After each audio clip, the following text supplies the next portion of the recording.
Ezekiel, Kabanata 44. Lumabas kami sa pinto ng templo, sa pinto sa gawing silangan. Pagkalabas namin, sumara ito ng kusa. Sinabi sa akin ni Yahweh, mananatiling nakasara ang pintong ito. Walang dadaan dito sapagkat ito'y dinaanan ni Yahweh. Ang pinuno lamang ng Israel ang maaaring kumain sa hapag ni Yahweh. Siya ay papasok sa tarangkahan patungo sa gawing dulo. Doon din siya lalabas. Dinala ko ng lalaki sa may pintuan sa gawing hilaga sa may harap ng templo, at nakita kong ito'y nagliliwanag sa kaluwalhatian ni Yahweh. Ako'y sumugsog sa lupa. Sinabi sa akin ni Yahweh, Ezekiel, anak ng tao, pakinggan mo at tandaang mabuti itong mga tuntuning sasabihin ko sa iyo tungkol sa templo ni Yahweh. Tandaan mong mabuti kung sino-sino ang maaaring pumasok dito at ang hindi. Sabihin mo sa sambahayang yaon na matigas ang ulo, sa sambahayan ni Israel, ito ang ipinapasabi ni Yahweh na Diyos. Sambahayan ni Israel, tigilan na ninyo ang kasuklam-suklam ninyong gawain. Ang mga dayuhan, mga taong may maruruming puso at isipan, ay pinahihintulutan ninyong pumasok sa aking templo.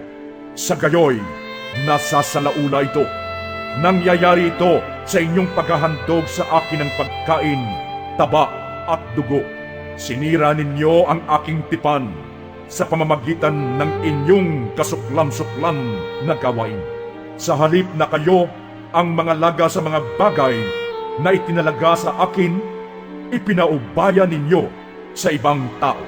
Mula ngayon, akong si Yahweh ang nagsasabi sa inyo na walang taga-ibang bayang may maruming puso at hindi tuli ang maaaring pumasok sa aking templo, kahit na ang mga ito'y kasamang namamahay ng mga Israelita.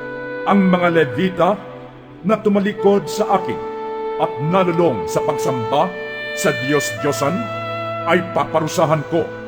Gayunman, sila pa rin ang maglilingkod sa aking templo at magbabantay sa mga pintuan nito.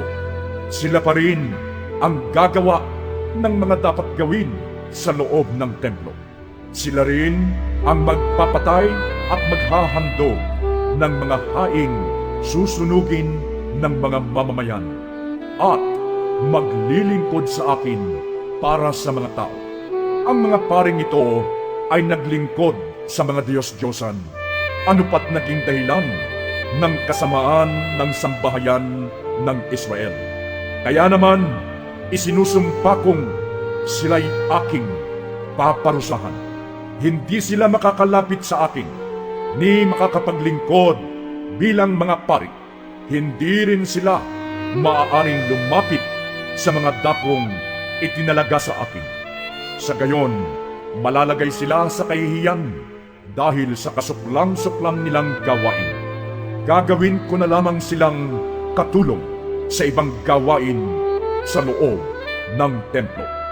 Ang mga paring Levita lamang na mula sa angkan ni Zadok ang maaaring lumapit sa akin at maglingkod ng tuwiran, sapagkat sila ang patuloy na nangalaga sa aking templo ng talikuran ako ng Israel. Kaya naman, sila lamang ang maaaring maghandog sa akin ng pagkain, taba at dugo, sabi ni Yahweh. Sila lamang ang papasok sa aking templo at lalapit sa aking hapag upang maglingkod sa akin at magsakatuparan ng aking iniuutos. Telang lino ang kasuotan nila pagpasok pa lamang sa patio. Huwag silang magsusuot ng anumang yari sa lana habang sila'y naglilingkod sa loob ng patio ito. Telang lino rin ang gagamitin nilang turbante, gayon din ang salawat. Huwag silang magbibigkis para hindi sila pawisan.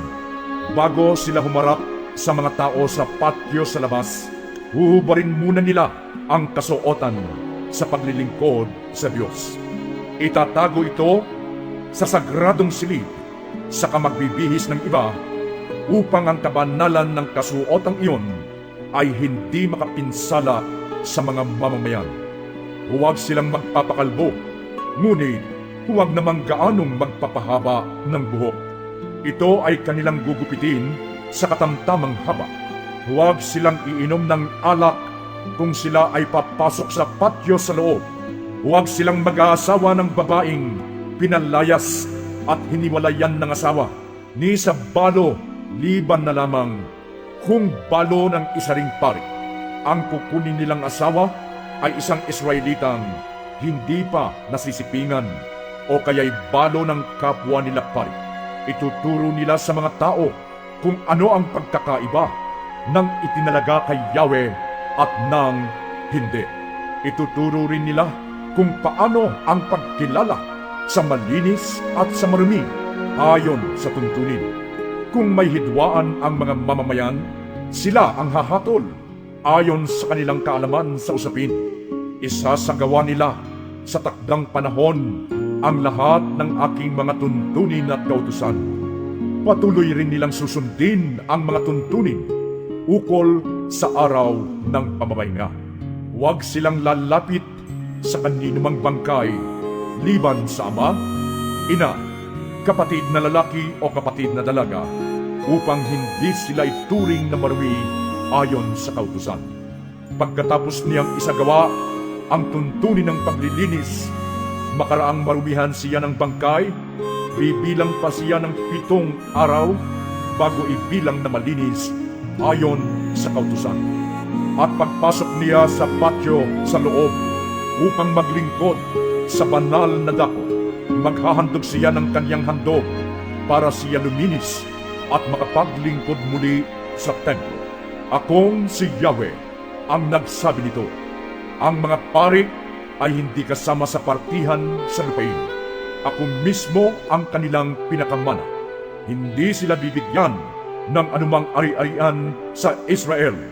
Ako ang kanilang pinakabahagi. Ang ikabubuhay nila ay ang handog na pagkaing butil, handog para sa kapatawaran ng kasalanan, at handog na pambayad ng kasalanan. Tatanggap sila mula sa lahat ng handog na iniaalay ng mga Israelita sa akin.